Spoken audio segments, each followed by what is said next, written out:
you do that? How did you do that?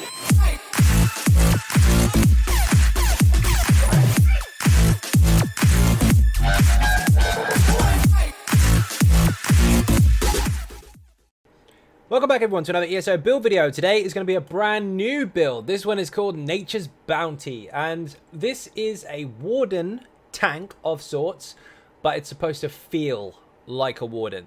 So nature-esque type skills, lots and lots of ice. This is a very different approach to my other Warden tank. The other one was supposed to be very, very strong, capable of healing the group and all that kind of stuff. This is a bit of a twist on that. So if you like fun builds and utilizing sets that aren't very often used in a way that makes them very, very effective, stand by, you're going to have a little bit of a shock. So first of all, we're going to go into the stats. We'll make sure our food is on, make sure our potion is up, and of course our buffs.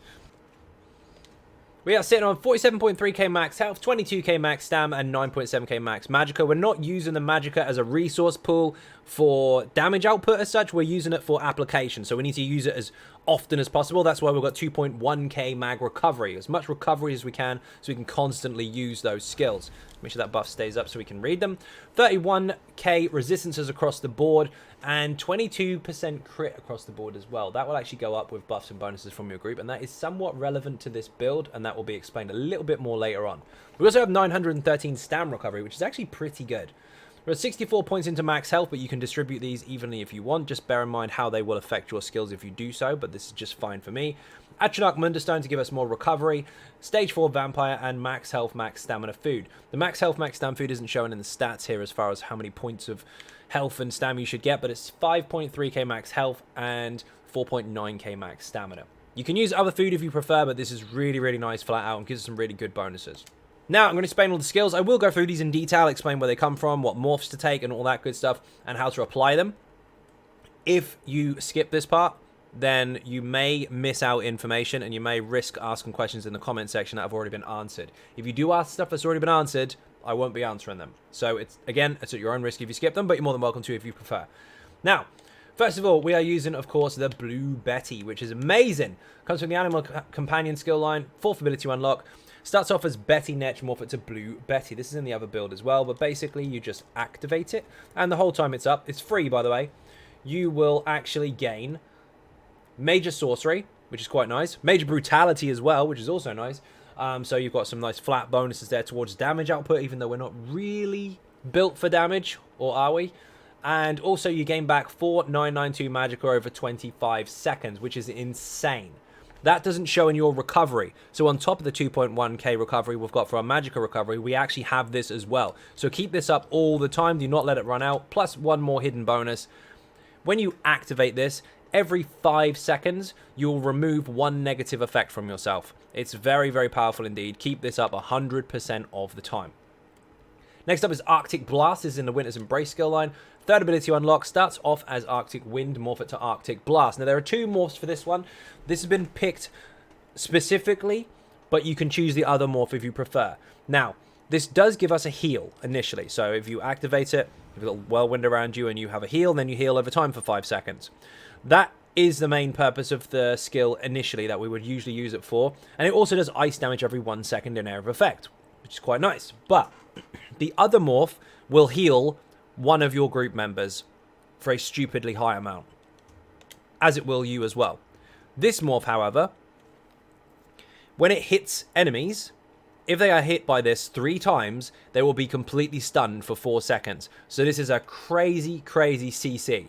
And note at the bottom, the healing from this ability scales off of your maximum health. So the higher your health, the bigger this heal, and the harder it is for you to die.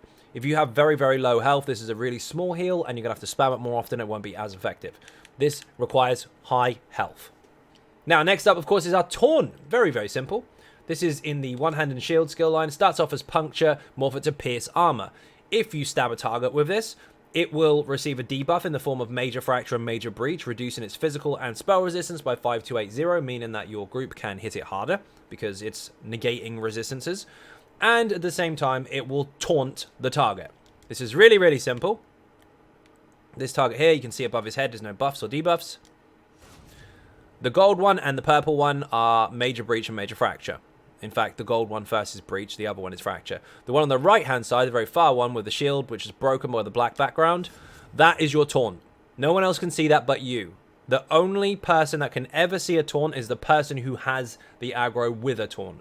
So if you see that, you've got it. If you don't see that, you don't have it. So make sure you do not let that fall off. It lasts for 15 seconds. One big mistake I see a lot of new tanks doing is they taunt it, let it run out, and then taunt it again. Never do that.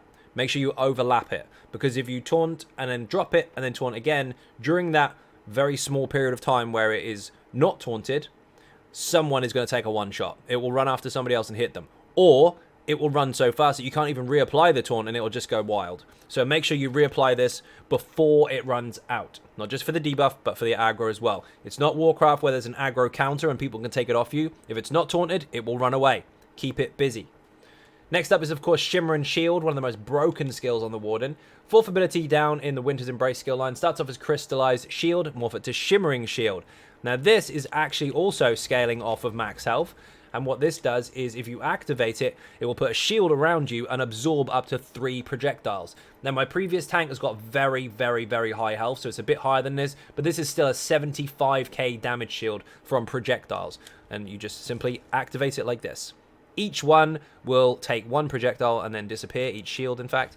And also a massive, massive bonus, each time you absorb a projectile, you restore 806 Magicka, and you gain Major Heroism for 6 seconds, granting you 3 ultimate every 1.5 seconds, which is absolutely insane. Very, very high ulti regen for keeping this skill up. Don't necessarily spam it, but utilize it very, very wisely inside projectile mechanics that are actually affecting you, and you can keep up very, very high ulti usage, and it's really hard to kill you. So you've got a massive heal and stun, and you've got damage absorption from range. Next up is Bone Surge. This is in the Undaunted skill line. This is your protection buff also, but this is mostly for actual income and damage from all sources, not just from projectiles. Starts off as Bone Shield, morph it to Bone Surge. 4th ability down in the Undaunted skill line. This will give you a damage shield, and it will cost stamina to apply it. And it's scaled off of your maximum health, so the more health, the better. As you can see here, if I put my health up again, we'll explain that passive later, it is now up to 15k instead of 14. Now it lasts 6 seconds. Simple to apply. Coats my health with a damage shield. Once it's gone, I take damage in the health. However, it does have a synergy applied to the skill as well, which another person in your team can take, and this will shield up to 5 other people with a damage shield that absorbs up to 30% of their maximum health for 6 seconds, while also granting them Major Vitality, which increases their healing received by 30%. So, if someone takes this, they'll protect the group and give them a healing buff so they can stay alive for longer during this phase. It's very, very strong indeed. Make sure that you've got a capable group that can actually take this synergy. Failing that, it's just a buff for you. It should be used for its main purpose, so to keep you protected and them, but it doesn't always go that way. So just make sure your group are aware that you're using it, and then that will be a lot easier on all of you. Next up is our main ultimate on our front bar. This is in the Winter's Embrace skill line. Starts off as Sleet Storm, morph it to Permafrost. Now this will actually do damage over time in area of effect for 12 seconds. Frost damage in fact. And reduce the movement speed of everyone caught inside of this by 70%. And apply Chilled Status Effect. If you are unfamiliar with Chilled Status Effect, Chilled Status Effect will grant minor maim to every single target. When I say grant, I mean really debuff. What that will do is that will actually reduce the damage that they can put out by 15%. Every single target caught will be affected by that when you have this ultimate active. Also, you and nearby allies, so anyone caught inside of this, will gain Major Protection, which will reduce the damage you take by 30%. So this protects the group with a damage mitigation bonus, but it also protects you all by having a damage reduction debuff to the targets involved. Plus it does damage too, which ticks every second. It's very, very strong indeed. Utilize this as much as you possibly can. Backbar, of course, Expansive Frostcloak. This is also in our Winter's Embrace skill line. This is absolutely insane. This took forever to get into the game, but when Morrowind came out, Warden had a Major Resolve and Major Ward, which is just called Major Resolve now, buff to the entire group. So for 20 seconds, everyone in your group has increased physical and spell resistance. All you have to do is activate this. Not only does it buff your resistances, but anyone within 28 meters also gets this as well. So people don't have to bring their own resist buff as long as you are on top of it. Very, very strong indeed. Starts off, by the way, as Frost Cloak, you can morph it to this one for the longer range, or you can morph it to the other one for only, I think it's about an 8-meter range. It's much, much smaller, but you also get a reduction to damage incoming as well. So this one, I personally preference for the overall group support of it. Next up is actually a bit of a flex slot. We are using a Destro Staff on the back bar, an ice one in fact, and we are using Blockade of Frost, so Elemental Blockade, basically. Wall of Elements morphed into Elemental Blockade, and this will put a damage over time on the ground, doing damage every 1 second to anyone caught inside of this. And, of course, chilled status effects apply, giving you minor maim and all that good stuff to enemies running into it, if you're lucky. So, that's a helpful one to use if you really want to, and it'll fire your weapon glyph on your back bar if you're using one. And enemies can become completely frozen and immobilized for 4 seconds if they are chilled. So, you need a chilled status effect, and then they will be immobilized on the spot. Kind of like a root, if you like. So that's a very good utility ability to have. Failing that, of course, if you're doing interrupts, you could have Crush and Shock on your bar instead, which is, of course, Force Shock, morph to Crush and Shock, and that will interrupt from long range. Or you can use Pulsar to lower the health of nearby targets with Minor Mangle, reducing their health by 10% if they are not bosses or elite enemies. So you've got a few options there, but overall I just tend to keep Elemental Blockade down because when I get to the gear and demonstrate it, this is going to benefit us a lot. But you can change it as much as you want. Next up, of course, is Growing Swarm. Now, this did get changed drastically, and I'm going to educate you a little bit on why this isn't necessarily the only choice you have. But for the Warden, for this particular build, this is very important. This now has a Stamina morph. So it's a third ability down the Animal Companion skill line. Starts off as Swarm, morph it to Growing Swarm. For the stamina variation of it, what this will do is this will attach itself to the target that you pick to attack, and surrounding targets will all take damage over time. So it's like a proper bee swarm, if you like. It's really, really aesthetically pleasing as far as the Warden is concerned. You do feel like you're controlling the elements as such, because you are pulling nature down and telling them to really, really annoy the targets. And it does feel like an actual swarm, because before it would just attack one target and stay on them and that's it. Whereas this now actually emits a rather large area of effect, and wherever the target goes, you can see the big green circle around him, wherever the target goes, it will stay with it. So if it starts running away and running into loads of other enemies, panicking because it's covered in bees, they will get affected by it also. It's really, really fun. But this is a damage over time ability. With a bonus, yes, this will actually give the target minor vulnerability as a debuff, which means everyone hitting that target, not the surrounding ones, just that target, will do an additional 8% extra damage. There is some information out there, let's say, where people have backpedaled and said that this is the new way to get minor vulnerability. So Aether isn't required, this isn't required, that isn't required. Before you finish and tell everyone that this is the only way to do things, the Nightblade has minor vulnerability with Teleport Strike. The Necromancer has minor vulnerability with their Totem. Lightning has Concussion, which is minor vulnerability. So all the sets in the game and all the lightning damage you can possibly imagine can contribute to this, which of course you can heighten with charged traits to make sure it happens even more often. Aether, which is Infallible Mage. Wise Mage as well, which is the other variation of it, can do it. Scavenging Maw can do it, or Scavenging Demise, whichever you want to call it. Noble's Conquest. There's lots and lots of different ways to actually get minor vulnerability in the game already. So yes, this is a benefit, but no, it is not the only way to do it, and it never was. So there are some, like I said, backpedaled excuses out there trying to say that this is the only way to do things. You already had 9+ ways of doing it in the game already. Stop making excuses. But we will use this because we want it for the damage over time, and we will take the minor vulnerability as a bonus. When I get to the gear and demonstrate it, this particular skill's application, apart from minor vulnerability, is going to become very, very clear. Stand by for that one. You're going to love it. Now, Frozen Device is next. Winter's Embrace, of course. 5th ability you unlock. It starts off as Frozen Gate, morph it to Frozen Device. Now, this will actually pull targets to you. It does stay in the area that you drop it down for 30 seconds, so you can preempt these in doorways and such if you know where spawns are coming, or you can just place it under the targets and they'll come to you. Rather like the DK's chains, but with a twist. But when the target is teleported to you, is immobilized for 3 seconds, and it has frost damage done to it, afflicting it with major maim, reducing the damage that they do by 30% for 4 seconds. You can have 3 of these up at a time. How does this work? One, oh, wrong bar. One there, one there, one there. As you can see, this big circle here, anything that stands in it, just one target by the way, will consume it, and then they'll teleport to wherever you are, right to your feet. So you can preempt them by putting them wherever you need them to be for when the spawns come in, or you can simply put them under the targets for as and when you need to. This is very tactical based chain type skill. Takes a little bit of getting used to, but it's very strong, and of course has a major debuff as well. So as you can see, regardless of this application here, we have buffs to damage, we have massive debuffs to damage incoming with our permafrost, with our status effects, with our immobilize, our stuns, our snares, our chain abilities and CC. We've got so much control, and we're going to do a few more shiny things as well. But again, we will get to that.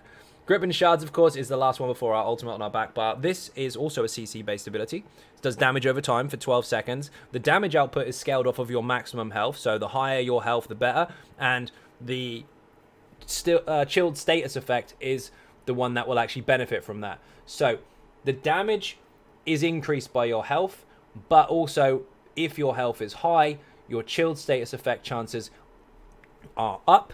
So not only does this immobilize initially, of course, if this Wall of Elements has people inside of it that are chilled, which this has a heightened chance to do, they will be immobilized on the spot. Rooted, in fact. This, when enemies are in it initially, will be immobilized for 3 seconds, but after then, the next 9 seconds or so, they won't be immobilized again. But they can, because they can double dip on this. So this will immobilize them straight away. This can continue to immobilize them afterwards. So these stack up very nicely. Hopefully I explained that in a way that actually makes sense. But basically, keep this down, immobilize for 3 seconds, then they'll just take damage. Keep this down, as long as they get chilled status effects on them, this will immobilize them again. So it's very nice to stack those two together. And of course, let's just mention one more time, damage over time. This does damage every 1 second, so does this. This is actually every 2 seconds. This does damage every 1 second. This does damage every 1 second. We have plenty of dots, and so does this as well if we're firing it. That is for a very good reason. Again, that is coming. Enchanted Forest, of course, is our back bar ultimate. Now this is... Oh, I didn't tell you where this came from. Grip and Shards comes from the Winter's Embrace skill line. Second ability to unlock. Starts off as Impaling Shards, morph it to Gripping Shards for this particular version of it. The other version's more for DPS. Like a lot higher DPS. This here is in the Green Balance skill line. Starts off as Secluded Grove, morph it to Enchanted Forest. This is very simple. It goes down on the ground. It heals over 6 seconds, once a second, for anyone caught inside of it, for a massive amount. And if anyone is lower than 50% health when you first fire this, you'll get 20 ultimate back per person. So you can borderline spam this in some situations. Do I have ultimate? No, of course I don't. Yes, I do. Very simple. Trees. Anyone in here will take heals every 1 second. Use that in emergency situations. Of course, if you don't want to use that, you can get Aggressive Warhorn from the Assault skill line. This will increase everybody's magicka and stamina by 10%, so their damage output is actually higher, or heals if they're healers. That lasts 30 seconds, but also it has Major Force for 10 seconds, increasing their critical damage by 15%. So there's a staggered buff on this one. The longer duration one is the resource gain, but the shorter one is the actual damage output. You can stack these, but if you do stack them with other people, try to make sure that they stagger every 9 or 10 seconds, because if you start overlapping them every 2 seconds, it's just a waste. But that's also a choice. It's really handy. Now we're going to go into passives. Animal Companions is an important passive. You are going to need this. Now, we've got a little bit of a bonus, actually, because we didn't used to have the recovery on the Atronach on both bars, but we now do. But we're going to get to that. Anyway, anytime one of your Animal Companion skills end, you are healed for 1400 health, which can crit. This is an Animal Companion ability. It ends when it runs out, or if I reapply it. So, there's a heal. 2.9k. Very nice. Also, these flies, as Animal Companion. Flies, bees, whatever you want to call them. If that runs out, that will heal me as well. So that's also very helpful. Or if I reapply it. There's your heal. So keep those up. Very handy passive. Not a massive heal, but it helps.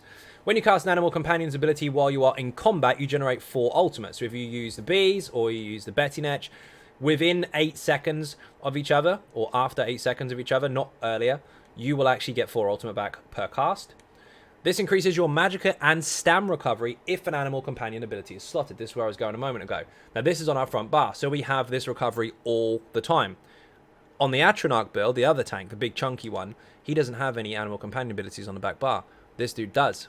This is animal companion. We've got 12% recovery on both bars no matter what. Very helpful. And this increases your damage done by 2% for each animal companion skill slotted. This normally would not be something I would get on a tank because it doesn't really make much of a difference. But we are leading into something a little special, and this is a benefit. So get that. Green balance, of course. If you heal yourself while under 40% health, or somebody else, you will get major mending, making sure that all of your heals that you do will be increased by 25%, so make sure you get that. When you heal an ally with a green balance ability, you gain 250 Magicka or Stamina, whichever resource pool is lower. This can happen once a second. So if you do fire off your green balance ultimate, and people are getting healed by it, you will, of course, get resources back, so that is quite handy. This increases your healing done when green balance abilities... with green balance abilities, rather, by 2% for each one slotted. That only applies on the back bar because we don't have any on the front. And when you activate a heal on yourself or an ally, you grant minor toughness. So, as you can see here, I'm sitting on 44k health. Still on 44k health. But if I heal myself by getting rid of my pet, that puts me up to 47. And that buff will stay with me as long as I keep healing myself. And this ability here, the Arctic Blast, will be used quite a lot. So I will constantly be getting heals. If I want to give it to the group, all I need to do is fire off the trees. Very, very simple. Or you can just take advantage of some of the group-based heals. It's up to you. Lots of options there. But it's really, really handy passive to have. Ooh, wrong button. Winter's Embrace is very important, of course. Increases your chance of applying chilled to the enemies with Winter's Embrace abilities. This, here, here, and here. Sorry, this ultimate. Are all Winter's Embrace abilities. So is this, the Arctic Blast. And they can all have a heightened chance to apply chilled, which is minor maim, which does reduce their damage, which also procs the immobilization from the Wall of Elements. So you can basically pin entire rooms. Very, very strong. This increases your physical and spell resistance by 500 for each Winter's Embrace ability slotted. As you can see, our front bar has got 1500 because we've got 3 abilities of this skill line. One here, and one here.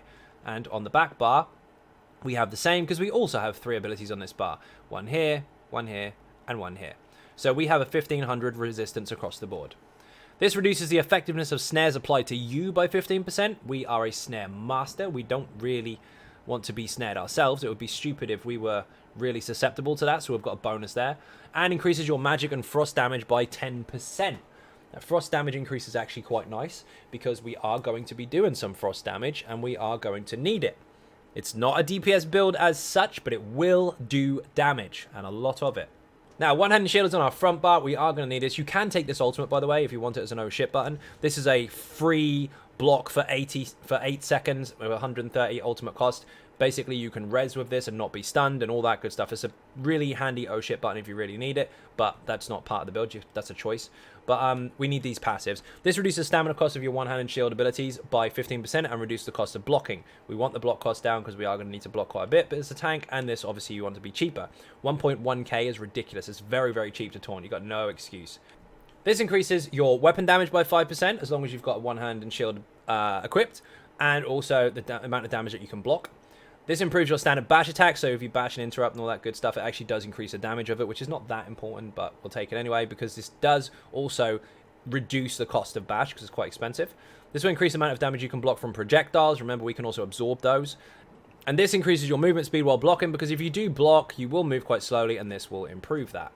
Now, we are using a Destro staff, of course. You do want these passives. This is incredibly important. If you are a DPS build, not a tank, do not take this passive with an ice staff. If you are, you want it. Trifocus will turn your heavy attack, which gives you resources back, by the way, into a damage shield and taunt. So, simply put, if he is heavy attacked by this, nothing will happen. If he is heavy attacked by this, you can see that he is taunted above his head. There's a marker there saying a countdown with a shield and a black background, just the same as this one. That is a taunt. If you heavy attack with an ice staff, that target will come to you. So if you're a DPS, do not buy that passive if you're using an ice staff, because you will taunt the boss. This will increase your destruction staff abilities damage output, because they will actually go through 10% of the enemy's spell resistance. Not that important, but we'll take it.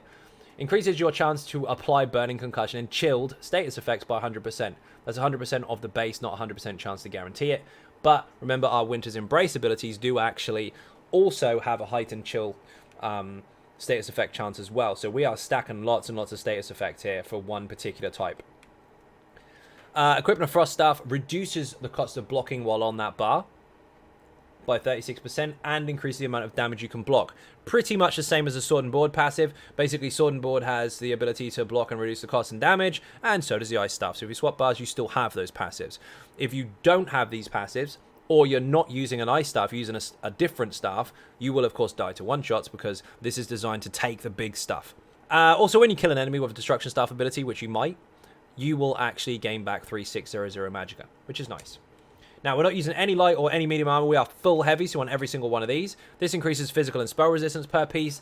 This will actually give you resources back if you're taking damage. So 108 magic and stamina per piece worn. So 757 resources back for both stam and magic every 4 seconds for taking damage. Plus health recovery, which is meh, because we're a vampire anyway. This increases your max health by 2% for each piece worn. So we've got a massive 14% increase. This will increase your magicka and stamina return from your heavy attacks. So I don't see enough tanks doing this, but you do need to heavy attack occasionally between mechanics to keep your resources up. Don't go screaming for spears and bubbles, and don't heavy attack ever, because that's just useless. You may want to take those synergies to help you along the way, but you can manage your own resources quite successfully, especially with this massive bonus. Not to mention, of course, the heavy attack from the Ice Staff is a free taunt. So you taunt for free, you get a damage shield for free, and you get resources back for free. You can't lose. Just make sure that you're not getting heavy attacked at the time, otherwise you'll die. This increases your heal and receive by 8%, so any heals you do or anybody else will be stronger. We are, of course, a vampire. Stage 2 or above will give you 10% increased mag and stam recovery. This also reduces the damage taken by up to 33% based on your missing health while under 50. We have a huge amount of health. It doesn't make us really squishy if we go to 50% health, because we'll still have over 20k left.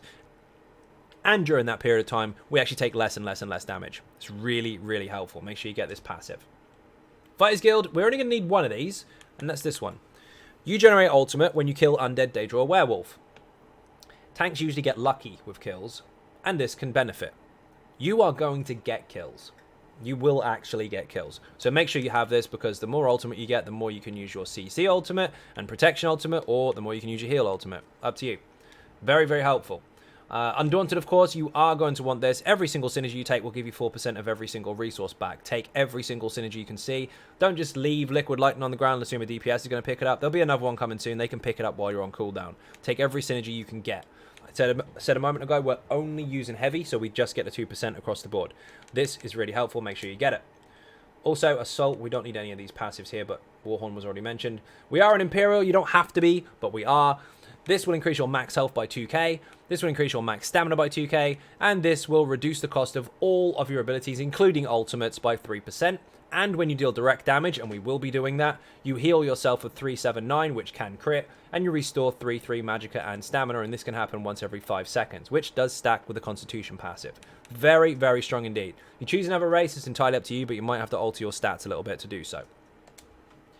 This is, of course, one of the most, if not the most important passive in the game.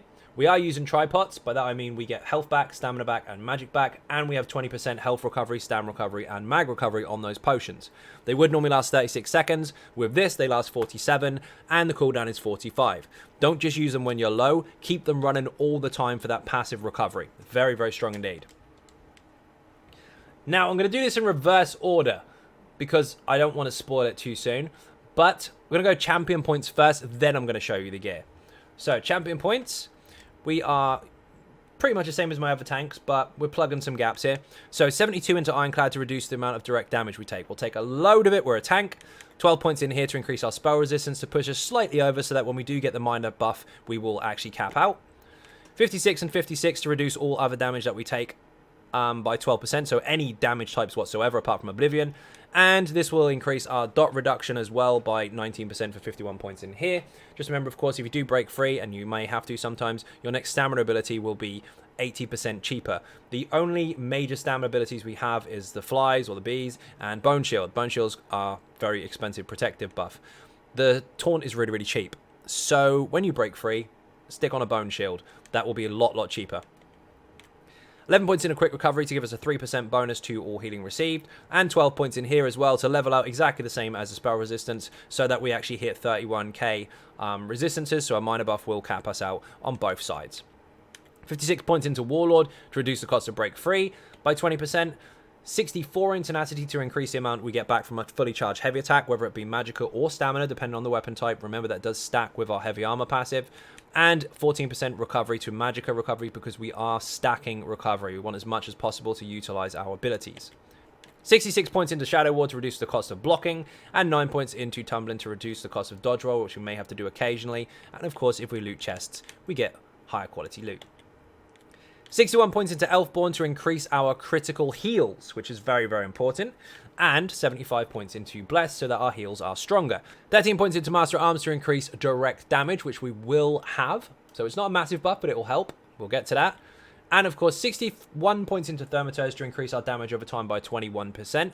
And of course, 56 points into Mighty to increase our physical poison disease damage by 12%. 4 into Piercing because I've got nowhere else to put them. I'll take the penetration bonus because we are going to do some damage. The reason the points are in here are not just to buff a couple of bits and pieces that we've got on the build, which is coming up in the gear, but also to get this passive here. If we are not receiving any projectile damage whatsoever, we can't take advantage of Shimmering Shield. But if we go low health, without it running, we can still gain major heroism for going under 20% health, which is really safe for us because we're a vampire anyway. So if you go really, really low, pop a big heal, this will kick in, you'll get ulti really, really quickly. Now I'm going to go into the gear, and this is going to be a bit weird, but it works. So, first of all, we are using a Zerblight Sword and Board and Ice Staff. Now, why is that? We're using Defended on both sides, by the way, with a Poison on the front bar and a Magic of Return glyph on the back. That will actually proc during Wall of Elements. This will actually fire off of weapon ability, so a light attack, a heavy attack, or a taunt. This will give us 2, 3, 8 stamina back every second for 6 seconds, so while we're blocking, we still regenerate stamina as long as we've made this fire, so that's helpful. But the set alone, this will increase our weapon crit. That will help. We do actually need to crit because of another set. It will increase our stamina, which is quite nice because we want the resource pool to be able to block with. We've got stam recovery. That's helpful when we've got our shield down, or when we're on our back bar blocking with our ice staff so we can get stamina back while we're there. So all of these do actually benefit us. And when you deal damage with the damage over time effect, you apply a stack of Blight Seed on your target for 5 seconds. Every single tick of damage, by the way, with no cooldown, can stack up to 20. And when it hit 20, it will burst, in area of effect, doing disease damage to all nearby targets. And an enemy that has reached 20 stacks can't be affected for 2 more seconds. So once it pops, it's 2 seconds, it can reapply again. Every single dot that you have will contribute to 1 tick. Every single tick will then obviously count towards a 20, and then at 20 it will blow up. Now, that is very, very helpful. Oh, by the way, jewelry as well. Jewelry with healthy and infused. 1 infused, 2 healthy, mag recovery on all of them. So sword and board, ice staff, and jewelry. No body pieces, so no medium pieces at all. Now, how is this helpful? Our skills are tanky. We have our CC, we have more CC, we have minor vulnerability and area of effect damage if we want it, we have more CC here, we've got lots and lots of tanky stuff, got damage shields, protection, and taunts. We are, in every manner of the word, a tank. But this CC on the ground is damage over time. That will make a Zerblight fire. This is damage over time. That will also make it fire. This is damage over time. And this is also damage over time. But there's an extra bonus to that. Every single one of those is not only damage over time, but it's area of effect, which means multiple targets can all be affected by that debuff. And there is one more hidden one as well, not including our ultimate, because that also does count as another, by the way. Our two more hidden ones, in fact. Go into the gear. Ice Heart. We have a spell crit bonus, which means our spells that are doing damage over time could crit. We have a crit bonus on our Azure Blight, which means our physical could crit. And if you do critically damage anything, whether it's physical or magic, you will spawn a damage shield around yourself, which will protect you for 8.6k over 6 seconds. And while it's active, you will do damage in area of effect every 1 second. Again, another area of effect damage over time, which also contributes to this. And finally, Frozen Watcher. Stamina bonus, health bonus, stamina bonus, and while blocking, you will constantly do frost damage every 1 second to all enemies caught in the area of effect, and with 15% chance of chilled as well. So, not only can this debuff all targets with a chill status effect with minor maim, not only does it contribute towards these stacking for more immobilization and more CC and damage mitigation for you and your group, or that reduction to damage incoming even, but also this does frost damage every 1 second in area of effect, which also contributes to this. So, Frozen Watcher, Ice Heart, our ultimate, our heal, our CC on the ground, our other CC on the ground, our buff to damage and area of effect damage, every single one of these ticks damage in area of effect for a Azure Blight to actually fire. Now, how does this work? Frozen Watcher requires you to block. Now I have a constant, for free, damage over time in area of effect that can apply minor maim to everybody and chill them. That's it. So, let's walk in. We give him a stab as well. How good is that? You just hold it. Every single one of them get hit. And also, it stacks Azure Blight and can apply minor maim. Simple.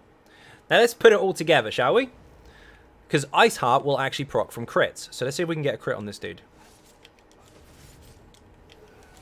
If I can get lucky. In fact, we won't even need to get... There it goes. Area of effect damage.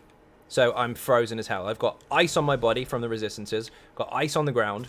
Got ice here. I've got a swarm of bees. I've got ice around me again. I'm holding block and more ice. You can see what's happening here. You're an unstoppable force. It's really, really powerful. So, let's put them all together at once. There's that one. CC, CC, bees, ultimate. Boom. Look for the explosions. That Azure Blight is doing 20 ticks rapidly. And I'm not diminishing my ability to tank. Keep your CCs up. Keep your buffs up. Keep your taunt up. Keep your heal up. Hold block. Everything dies. And as you can see, I still haven't affected my overall stats. 24k stam, 47k max health. Resistances as long as you keep your buffs up. It's a tank that can do a shit ton of debuffing, CC, and area of effect damage to help benefit your group. Especially for those that were worried about damage going down. Maybe damage did go down, but this guy can help push some of that back up again. And one more thing about Azure Blight. They changed it. They used to be able to stack. So you have two people using this, you can have two lots of explosions going off at once. Every single one of those explodes, by the way. You saw it. That doesn't work anymore. What happens instead is if somebody else has it, for example, if you're using the cleave build, their damage over time and your damage over time will all contribute to one stack, which means those explosions happen twice as fast. Very, very powerful indeed. So hopefully that helped. Hopefully it wasn't too boring. Hopefully you understand how to perform with this particular build, and hopefully the explanation wasn't too confusing. I did have to switch around the structure of the video a little bit so we didn't put too many spoilers out there, but you should probably be able to see why now. If you wanted a warden that feels like a warden, you're in safe hands. So, first of all, thank you all very, very much indeed for watching. I hugely appreciate the support. And if you are not subscribing already, please do hit that button. It is free. Furthermore, if you want to help support on YouTube, there is now a full 5-tier membership program that you can take advantage of. If you just hit the join button, you can see what there is to offer there.